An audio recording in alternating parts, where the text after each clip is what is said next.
Όταν μιλάω για ταχύτητα έχω μεγάλο στόμα. Ποντάρω τα λεφτά μου και τα παίρνω πίσω βρώμα. Και χώμα τρως ακόμα καρμπιλάτερά σου έχω μπόμπα. Φτιαγμένο μοτέρ έτοιμο για κόντρα.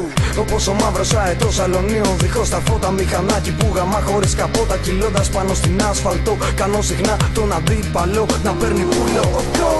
Κάποιοι πουλάνε τα σπίτια τους για μοντέλα. Για να πάρουν ένα για μάχα έτσι για τρέλα. Το μηχανάκι σου βάρεσε βγελαστρό. Στο πάνω στην αποβάθρα και στη θάλασσα δω. Στο σκοτόστρα κοντανίες R500. Δίχρονο μοντέλ που πιάνει χιλιόμετρα τόσα.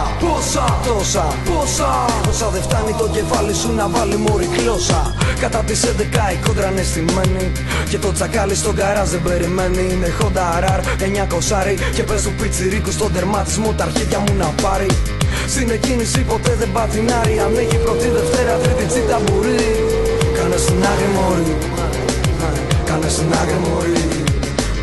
Προχθές το βράδυ μαζευτήκανε τραμπούκι για να δουνε μια GS εξαρχιλιάρα Σουζούκι που βγάζει σκόνη. Το πουλήσι το σηκώνει και όποιο μηχανάκι είναι από πίσω της νυχτώνει. Στην κόντρα δεν φοράμε κράνο στο κεφάλι. Εκτός αν θέλεις να σε φωνάζουμε καρναβάλι. Και πάλι αν είσαι το ρεμάλι που καβαλάει το τσάλι. Πάντα στα αρχίδια σου το κόκκινο φανάρι. Είμαι full στην κάβλα, πάντα για μάχα. Κολοπειραγμένα ζεντάκια παλιό μαλάκα. Περάσανε τα χρόνια.